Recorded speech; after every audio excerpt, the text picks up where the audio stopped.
Good morning, parents, and hello, 12th standard. Today, I am Parimal Kumar Jha sir of physics.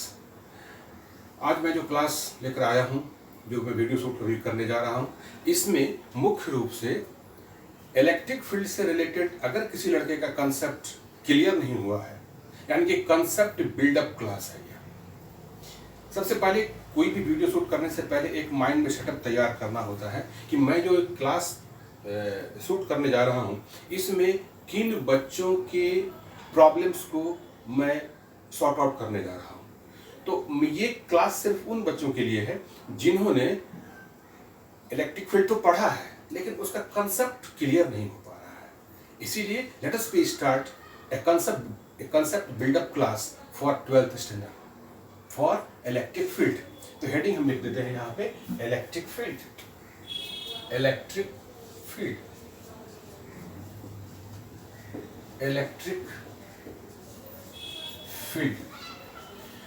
बच्चों, आपको याद होगा कि electric field से रिलेटेड मैंने 3-4 वीडियो शूट ऑलरेडी अपलोड मैंने किया हुआ है। इसमें उन सारे टॉपिक्स के बाद वाले पोर्शंस को हम डील करने जा रहे हैं। तो सबसे पहले ये जान ले कि इलेक्ट्रिक फील्ड तो हम जानते हैं कि किसी भी चार्ज पार्टिकल के अराउंड स्पेस को इलेक्ट्रिक फील्ड कहा जाता है। तो चार्ज पार्टिकल के अराउंड स्पेस की क्या विशेषता है? अगर कोई पार्टिकल चार्ज नहीं है, उसके भी अराउंड तो स्पेस है। आखिर उस स्पेस में और इस स्पेस में क्या फर्क है? मैं 2 स्पेस बनाने जा रहा हूं, एक चार्ज पार्टिकल के अराउंड और एक सिंपल कोई पार्टिकल के अराउंड। आइए वहां पर हम कॉन्सेंट्रेट होते हैं। हम क्या करते हैं, सबसे पहले तो हम एक चार्ज पार्टिकल ले लेते हैं और यहां पर हम ले लेंगे जो पार्टिकल चार्ज नहीं है और उसके चारों ओर स्पेस में किन किन बातों का अंतर होता है, इन सब चीजों पे आज हम फोकस करने जा रहे हैं।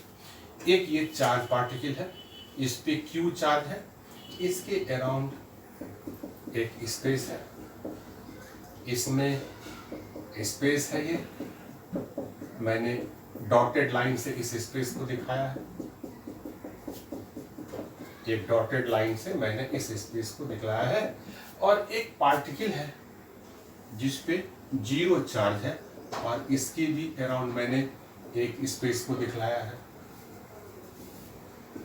इसकी भी अराउंड एक स्पेस को दिखलाया है। स्पेस 1 और स्पेस 2 स्पेस है। एक स्पेस जिस पार्टिकल के अराउंड है उस पे क्यू चार्ज है और दूसरा स्पेस उस पार्टिकल के अराउंड है जिस पे चार्ज नहीं है। अब हम यहां पर एक टेस्ट चार्ज Q0 इसको अंदर ले जाते हैं। यहां भी एक चार्ज पार्टिकल Q0 को अंदर ले जाते हैं। जैसे इस पार्टिकल को हम यहां से अंदर ले गए, अब ये फोर्स फील करता है। क्या फोर्स फील करता है? फोर्स। और इस फोर्स का फॉर्मूला क्या होता है? Q into E। Q यानी कि ये Q0 और इलेक्ट्रिक फील्ड यानी कि इस चार्ज के चारों ओर जो फील्ड है, जब इसको हम अंदर की तरफ ले जाते हैं, नो फोर्स, कोई फोर्स एक्सपीरियंस नहीं होता है ये टेस्ट चार्ज के द्वारा। यहां पर जब टेस्ट चार्ज को अंदर ले जाते हैं तो यह चार्ज फोर्स फील करने लगता है, लेकिन यह चार्ज जब इस पे ले जाते हैं तो कोई फोर्स फील नहीं करता है। यानी कि वो स्पेस चार्ज पार्टिकल के अराउंड जिसके अंदर किसी टेस्ट चार्ज को अगर हम ले जाएं तो वो फोर्स फील करे। क्या फील करे? फोर्स फील करे। और वो फोर्स का फॉर्मूला क्या होता है? Q0 इंटू E, जहां पे E क्या है? इलेक्ट्रिक फील्ड है, इलेक्ट्रिक फील्ड है। और Q0 क्या है? टेस्ट चार्ज है, टेस्ट चार्ज है। याद रखना है इस चीज को। अब इलेक्ट्रिक फील्ड का फॉर्मूला हम लोग पहले पढ़ चुके हैं, क्या? KQ/R²। इलेक्ट्रिक फील्ड का फॉर्मूला हम लोग क्या पढ़ चुके हैं? E = K × Q/R²। ये Q किसका चार्ज है? इसका चार्ज है, इसके चारों ओर फील्ड है। अब अगर डिस्टेंस को बढ़ाएंगे तो क्या होगा? इलेक्ट्रिक फील्ड क्या होगा? देखो जरा, अगर मान लो एक A है, दूसरा B है, और तीसरा सी है। इसका डिस्टेंस r1, r2, r3। सबसे अधिक डिस्टेंस किसका है? पार्टिकल सी का। ये सबसे कम इलेक्ट्रिक फील्ड इसका होगा, 0 के बराबर। उसके बाद कम इलेक्ट्रिक फील्ड इसका होगा, क्योंकि R2 क्या है? इससे ज्यादा छोटा है। और R1 पे सबसे अधिक होगा, क्योंकि R1 सबसे अधिक छोटा है। यहां पर हम क्या देख रहे हैं? इलेक्ट्रिक फील्ड R स्क्वायर के इन्वर्सली प्रोपोर्शन में है। R स्क्वायर जितना बढ़ेगा इलेक्ट्रिक फील्ड उतना कमेगा। यहां से डिस्टेंस जैसे जैसे बढ़ता चला जाएगा, इलेक्ट्रिक फील्ड की जो ताकत है, उसकी जो इंटेंसिटी है, वो क्या होगा? कमता चला जाएगा। इसमें ये सब बातें आ जाती है। फोर्स के बारे में जरा देख लो। ये तो इलेक्ट्रिक फील्ड के बारे में हमने समझा। अब जरा फोर्स के बारे में हम देख लेते हैं। फोर्स क्या होगा? Force equal to E into Q, यानी कि Q0।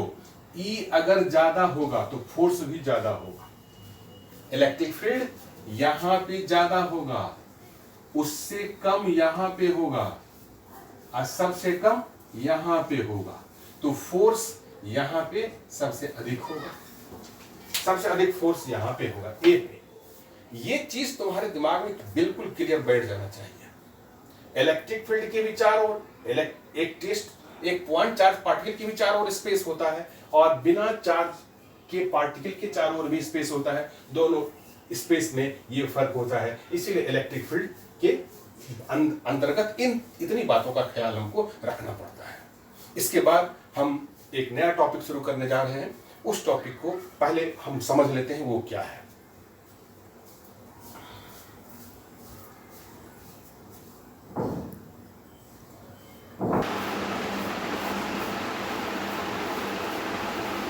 आज जो हम टॉपिक स्टार्ट करने जा रहे हैं, उस टॉपिक का नाम क्या है? Superposition principle of electric field. याद है तो इसी का दूसरा नाम क्या है? Electric field due to system of charge particle. NCERT book page number 19 याद रखना। कौन सा चीज है? Electric field due to system of charge particle. Electric field, फिर से मैं एक बार बोल देता हूं। Superposition principle of electric field, याद है तो electric field due to system of charge particle. हम एक पार्टिकल P लेते हैं, ठीक है, और इसके नीचे सिस्टम ऑफ चार्ज पार्टिकल है। एक पार्टिकल A है, दूसरा पार्टिकल B है, तीसरा पार्टिकल बहुत सारा है, इसमें ABCD अब n नंबर ऑफ पार्टिकल है, कैपिटल N है। इस पे चार्ज कितना दिया गया है? Q1। इस पे चार्ज कितना दिया गया है? Q2। इस पे चार्ज कितना दिया गया है? Qn। तो पॉइंट P पे इलेक्ट्रिक फील्ड हमें फाइंड करना है। सुपरपोजिशन प्रिंसिपल है। पहले तो हम इसका स्टेटमेंट हम लिख लेंगे। This principle states that this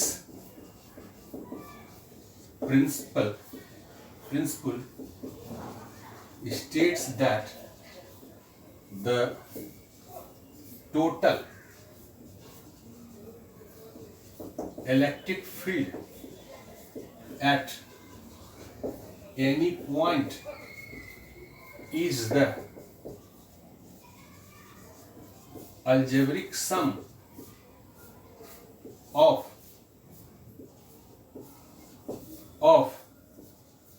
individual electric fields due to multiple charges. ये स्टेटमेंट है। सुपरपोजिशन प्रिंसिपल का स्टेटमेंट क्या होगा?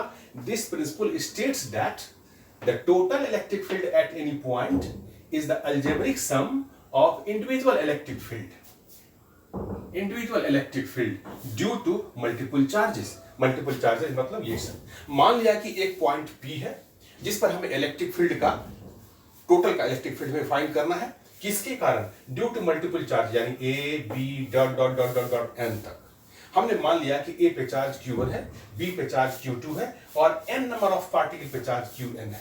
तो यहां पे इलेक्ट्रिक फील्ड क्या हो जाएगा? तो EP is equal to En या EA या E1 लिखो, E1 plus E2 plus E N, तो ई पी बराबर क्या हो जाएगा, K Q one by R one P का स्क्वायर, और इधर R one P plus K Q two R two P का स्क्वायर, आर टू पी, फिर plus K Q N by R N P का स्क्वायर, आर एन पी। अब जरा इसमें हम क्या कर सकते हैं कि हम अगर कॉमन के को निकाल लें और समेशन ले लें, i इजकल टू 1 और i इजकल टू n, तो इसको ऐसा लिख सकते हैं क्यू आई, और यहाँ पर क्या लिखेंगे आर आई पी का स्क्वायर, और यहाँ पे क्या लिखेंगे आर आई पी। ये मेरा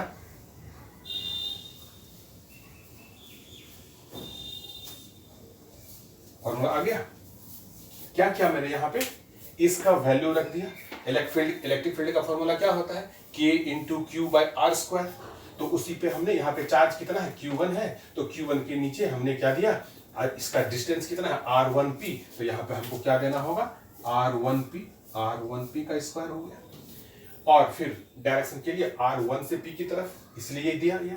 फिर चार्ज नंबर बी पे, यानी पार्टिकल बी पे कितना चार्ज दिया गया है, Q2 चार्ज रखा गया है, तो इसका फॉर्मूला हम लिखेंगे K into Q2 bye R2P का स्क्वायर, और फिर डायरेक्शन के लिए R2P का। उसी तरह से और जितने भी पार्टिकल हैं, और लास्ट में K into QN by RNP का स्क्वायर, और यूनिट में हम RNP यहाँ पे रख दिए हैं।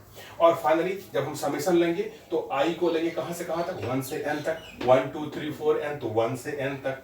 फिर उसी तरह से 1 2 3 जहाँ जहाँ चेंज हो रहा है वहाँ वो I हम करते चले गए, और इस तरह से ये हम फॉर्मूला निकाल के रख दिए। क्या फॉर्मूला है, superposition principle of electric field. इसको आप फटाफट फेयर कीजिए।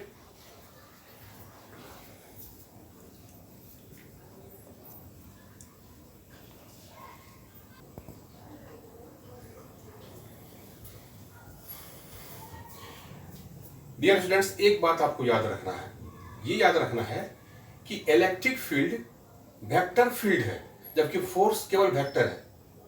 ध्यान से सुनो, इलेक्ट्रिक फील्ड फील्ड वेक्टर है या वेक्टर फील्ड है। वेक्टर फील्ड अलग होता है और वेक्टर अलग होता है, जबकि फोर्स जो है वो वेक्टर है। अब यहां पे हम एक टॉपिक स्टार्ट करने जा रहे हैं, इलेक्ट्रिक फील्ड इन पोजीशन वेक्टर। पोजीशन वेक्टर में इलेक्ट्रिक फील्ड क्या होगा। हमने x y एक एक्सिस लिया हुआ है, यहां से r q डिस्टेंस पे एक पॉइंट पे q चार्ज रखा हुआ है, और rp डिस्टेंस पे एक पॉइंट p है जहां पर हमें इलेक्ट्रिक फील्ड निकालना है।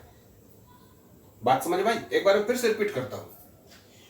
x y एक एक्सिस है, यहां पे o पॉइंट यानी ओरिजिन से r q डिस्टेंस पे एक पॉइंट a है जिस पे चार्ज q है, और O पॉइंट से RP डिस्टेंस पे एक पॉइंट ऑफ ऑब्जर्वेशन है जहां पे हमें इलेक्ट्रिक फील्ड फाइंड करना है। तो डायग्राम से एक ट्रायंगल बन गया है OQP। अब triangle law of vector 11th class में जो पढ़ा गया था उसके हिसाब से क्या हम जानते हैं, अगर किसी ट्रायंगल का दो साइड दो वेक्टर को रिप्रेजेंट करता है और वो ऑर्डर में है तो तीसरा उसका रिजल्टेंट होगा। उसके हिसाब से हम क्या कर सकते हैं, vector RQ plus vector R is equal to RP। उसके हिसाब से हम क्या लिखेंगे, according to diagram RQ plus R is equal to RP हो जाएगा, या वेक्टर R इजकल टू क्या हो जाएगा, RP माइनस RQ हो जाएगा। इक्वेशन फर्स्ट, ठीक है। अब इलेक्ट्रिक फील्ड बराबर क्या होता है, K into Q by R square, और R होता है यहाँ पे, इसको हम ऐसे लिख सकते हैं K Q by R square vector R by mod vector R। इसको ऐसे लिख सकते हैं K is equal to Q by R Q plus vector R into vector R। अब हम सबका वैल्यू पुट कर देंगे, तो E बराबर ना है E इजकल टू K।